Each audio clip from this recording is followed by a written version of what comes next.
नमस्कार, मैं महावीर कुमार सोनी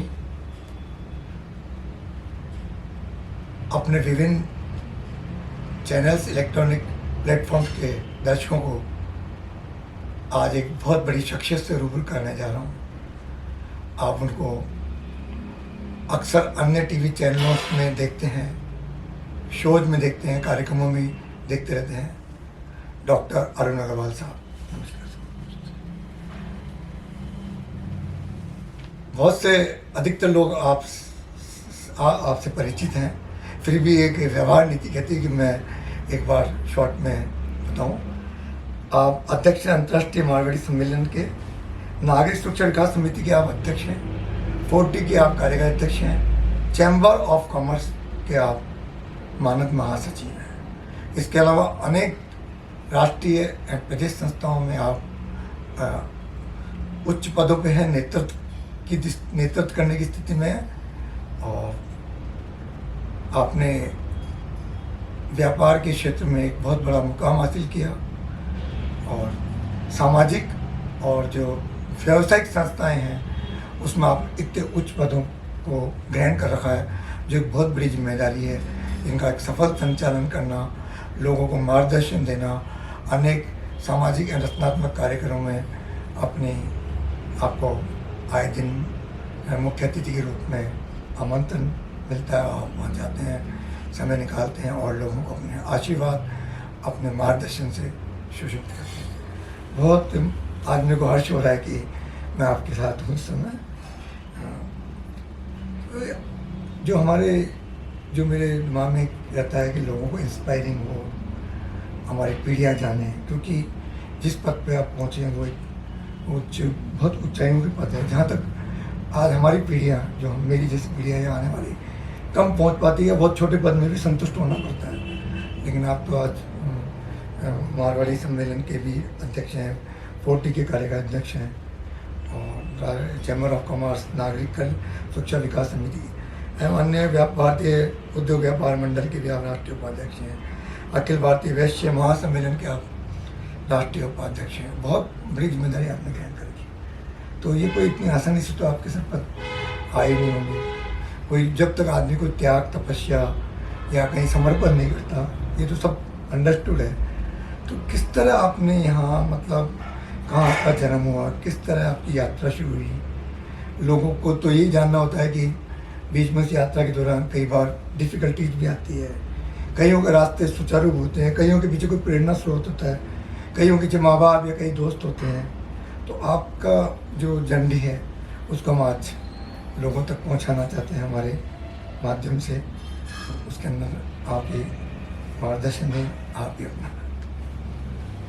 देखिए, सर्वप्रथम तो मैं महावीर जी आपकी भारत न्यूज़ से भी प्राइम और मिताली जो हमारी आज की इस टीवी की एंकर भी बोल सकता हूँ और डायरेक्टर भी बोल सकता हूँ, उसने आज ये आपने इनिशिएट करके टाइम निकाल के और मेरे जैसे छोटे से आदमी का आप यहाँ इंटरव्यू मेरे से बात करें, उसके लिए मैं आपके चैनल के लिए बधाई देता हूँ। आपका धन्यवाद, आपने समय निकाला। सुभाषिष देता हूँ कि ये आपका चैनल दिन दुना रात चौगुना इंडिया में एक अपना स्थान है। जैसा आपने पूछा कि आप कहाँ जन्मे, मेरा जन्म कलकत्ता हुआ। कलकत्ता में प्रारंभिक शिक्षा दीक्षा प्राप्त करके वहाँ मैंने सेंट जेवियर्स कॉलेज से ग्रेजुएशन किया। इसके बाद कलकत्ता यूनिवर्सिटी से एमकॉम किया, लॉ किया, पीएचडी की मेरे को डिग्री मिली फिलोसफी में, और इसके अलावा एक्सपोर्ट मैनेजमेंट का डिप्लोमा कोर्स भी किया मैं यूनाइटेड किंगडम से। तो वहाँ पढ़ाई लिखाई करके फिर चूँकि हैं तो हम राजस्थान के ही ओरिजिनली माइग्रेट हुए थे यहाँ से, तो उस समय बंगाल असम डिस्टर्ब काफ़ी चलता था, नक्सलियों का ज़माना था। तो फादर की इच्छा थी कि कम से कम एक जना यहाँ राजस्थान अपनी जन्मभूमि कर्म आके अपना कर्मभूमि विस्तार करे, जिससे कभी कोई अड़चन आ जाए परिवार पे या समाज पे तो अपने इधर अपना स्थान रहे। तो मैं फिर राजस्थान जयपुर आ गया था 1987 में, और शुरुआत में मैंने जेतपुरा इंडस्ट्रियल एरिया में मेरे पशु आहार की फैक्ट्री का स्थापना किया था। चूँकि जेतपुरा चोमू के पास है, यहाँ से 30 किलोमीटर है। वहाँ जेतपुरा भी मैं लगातार 10 साल तक सबसे लंबा डच इंडस्ट्रियल एसोसिएशन का रहा हूँ। और फिर चूँकि लंबी दूरी थी जेतपुरा, इसीलिए मैंने अपना उद्योग जेतपुरा से विश्वकर्मा, चूँकि शहर के अंदर है, वहाँ शिफ्ट कर लिया। और इस तरह कलकत्ता में भी मैं सामाजिक कार्यों में रुचि रखता था, काफ़ी सामाजिक संस्थाओं से जुड़ा हुआ था। कलकत्ता यूनिवर्सिटी का सेंट्रल काउंसिल का प्रथम नॉन बंगाली ट्रेजरर मेरे को इलेक्टेड ट्रेजरर था। तो ऐसे शुरू से ही मेरे फादर भी काफ़ी सामाजिक, वहाँ जाने माना नाम के, कलकत्ता में 2 साल पहले एक्सपायर हो गए। तो उनकी प्रेरणा और उनका हमेशा वो आशीर्वाद रहा। तो मैंने यहाँ भी क्या है, जीते तो सब अपने लिए, तो सभी जीते हैं, लेकिन औरों के हित जो जीता है उसका प्रत्येक कर्म गीता, प्रत्येक कर्म रामायण होता है। तो मेरे शुरू से भावना मेरे फादर के साथ ये के सिखाए द्वारा यही थी कि हम अपना दाल रोटी तो कोई भी आदमी, आज मजदूर भी है और या छोटे छोटे कीट पतंगे भी खा के अपना जीवन यापन करके रहते हैं, लेकिन जो दूसरे के काम आए वो ही, जब अपने को ईश्वर कितनी योनियों के बाद में अपने को मनुष्य जीवन मिला है, और ऐसे में अपने दूसरे के किसी के काम सहायता है, अपने सक्षम है तो, यदि कोई सक्षम ही नहीं हो तो क्या करेगा। लेकिन अपने को जब भगवान कैपेबल बनाया है किसी की सहायता करना, किसी की सेवा करना, तो इसीलिए मैंने भी मेरे जीवन का ये सिद्धांत लिया कि कोई भी मेरे लायक काम हो तो मेरे बन पड़ता हो तो मैं निश्चित रूप से उसको करता हूँ। आप सफलता की बात करें, इस मुकाम में पहुँचने की बात करें, तो मैं कहना चाहूँगा 2 लाइन। सीढ़ियाँ वो चढ़ते हैं जो सिर्फ छतों तक जाना चाहते हैं। सीढ़ियाँ वही चढ़ते हैं जो सिर्फ छतों तक जाना चाहते हैं। जिन्हें आसमान छूने की तमन्ना होती है वो अपने रास्ते खुद बनाते हैं। जिन्हें आसमान छूने की तमन्ना होती है वो अपने रास्ते खुद बनाते हैं। तो मेरे भी शुरू से था, ये नहीं था कि मैं कहीं भी रहा, मैं पढ़ाई लिखाई भी किया तो मैं अव्वल रहा। सेंट जोसेफ कॉलेज में पढ़ना एक बहुत बड़ा क्रेडिट की पॉइंट है। सेंट जोसेफ कॉलेज पूरे इंडिया में टॉप मोस्ट कॉलेजों में आता है। तो पढ़ाई में भी मैं उस समय टॉप मोस्ट था। फिर व्यापार करने लगे और साथ में समाज सेवा में भी मुख्य रूप से मैं व्यापारियों की सेवा, उद्योगपतियों की सेवा। आज सरकारी कोई भी महकमे में मीटिंग होती है, हमसे सलाह ली जाती है हर महीने 2 महीने में। यहाँ भी राजस्थान सचिवालय में मुख्यमंत्री तक से भी साल में 2 बार कम से कम मीटिंग होती है। चाहे सरकार कोई भी, उससे कोई फर्क नहीं पड़ता हम व्यापारी उद्यमियों को। तो व्यापारियों की बातें वहाँ तक पहुँचाना, और उनका कोई अमेंडमेंट होता है तो हम Rajasthan chamber of commerce industry, कितने बड़ा एपेक्स बॉडी है पूरे राजस्थान का, इसके अलावा 40 दोनों संस्था राजस्थान लेवल की है। तो हम व्यापारियों को उससे अवगत भी कराते हैं, उनकी समस्या को उनके सामने रखते भी हैं। और कोई समस्या अड़चन आ रही है, कोई नियम कानून में आ रहा है, कोई लॉ एक्ट में आता है, कोई अमेंडमेंट होता है, उसको अवॉइड कराते हैं सबको। और कोई चेंज कराना होता है तो उसके लिए हम सजेशन भी देते हैं सबको। तो इस तरह जीवन का, स्वामी विवेकानंद की नगरी में तो बंगाल से हूँ, गुरुदेव रविन्द्रनाथ टैगोर से हूँ, उनका एक ही है कि अपना लक्ष्य प्राप्त नहीं हो जब तक चुप मत बैठो। जीवन का उद्देश्य ये होना चाहिए, fear has 2 meaning, forget everything and run. या तो सब कुछ भूल जाओ और भाग जाओ, और या फेस एवरीथिंग एंड राइज। हर चीज सामना करो और ऊपर उठते जाओ। बात यह थी, बहुत से लोगों को सफलता मिल जाती है, बहुत बीच में डिप्रेस भी होते हैं। तो कोई ज़रूरी नहीं हर आदमी के जीवन में कठिनाइयाँ आए। तो आपके भी कोई ऐसे संस्मरण हों जो लोगों को जानने चाहिए कि, क्योंकि इतना उच्च आपने अपने आप को साधारण कहा, क्योंकि हर उच्च आदमी अपने आप को साधारण कहता है कि आप तो शिखर पे पहुँचे हैं।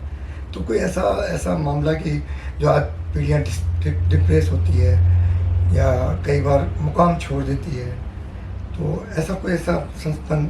देखिए, ऐसा तो मेरे जीवन में आया नहीं, क्योंकि आदमी को जीवन में ये सब प्रॉब्लम जब आती है जब उसका स्वार्थ होता है। मैं मेरे कर्म में कभी मेरा स्वार्थ, निजी स्वार्थ कहीं नहीं रखा हूँ, चाहे मेरे व्यापार का हो और चाहे मेरे समाज सेवा का हो। एक आदमी का नेचर ये होता है कि कोई आदमी आगे बढ़ रहा है तो कैसे बढ़ रहा है, क्या कर रहा है, मेरे को खुशी होती है और मैं सबको साथ लेके चलने मतलब सिद्धांत वाला हूँ। उनमें से नहीं जो दूसरों की टांग खींचे, दूसरे की टांग, अधिकतर ऐसे ही होते हैं। तो मेरा तो यही है कि सर्वे भवन्तु सुखी ना, सर्वे भवन्तु निरामय। सब लोग सुखी रहे और सब लोग आगे भी बढ़ते रहे, सब लोग का उन्नति हो, और सब व्यापार में भी आगे बढ़े, और समाज सेवा में भी जिनको जज्बा है, लगन है सेवा करने का, वो अपना समाज सेवा को भी। धन्यवाद। ज्योतिषाचार्य के नाते मैं भी लोगों को कहता हूँ कि जितना बांटोगे, सुख की कामना करोगे या दूसरों को यश दोगे तो आपका अपना बढ़ जाएगा।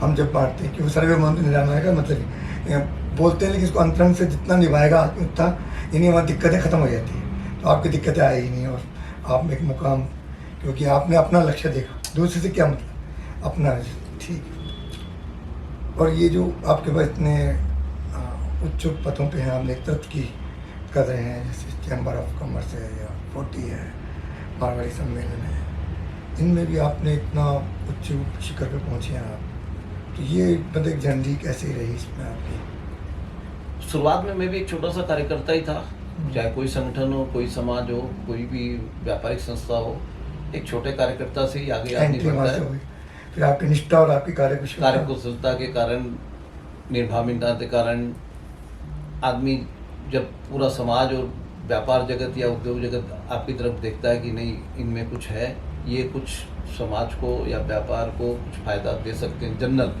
इंडिविजुअल लेवल पे नहीं, तो अपने आप खुद बढ़ने के वो आदमी को खुद ही लोग पुशअप करके आगे बढ़ाते थे। वो तो आपकी तो वैसे ही एजुकेशन ही इतनी ऊँची है कि आपको निर्णय लेने की आप में सटीक क्षमता है, तो और निर्णय लेना और फिर समर्पण से अपना आप शिक्षा संस्थाओं में लोग आगे से आगे बढ़ाते रहते हैं। आप लोगों को कहने की जरूरत नहीं पड़ती, बिल्कुल। तो आपको जरूरत ही नहीं पड़ी कि कोई अपेक्षा ही नहीं करी आपने? नहीं, कभी नहीं किया, मेरा कोई महत्वाकांक्षा नहीं रहा, कभी किसी से मांगा नहीं, अपने आप सब चीज़। कहना मतलब खुद अपॉर्चुनिटी चली आती है अपने पास, जब अपन अपने पद पे ईमानदारी से निष्काम भाव से करते हैं। बिल्कुल। और भगवान कृष्ण ने तो कहा ही ना, कर्म कर फल की आस, निष्काम कर मतलब उसका मतलब ये निष्काम बस कर। बस निष्काम जब हम करते हैं तो अपना कर्मणे धिक्कारेस्तु मा फलेषु कदाचन।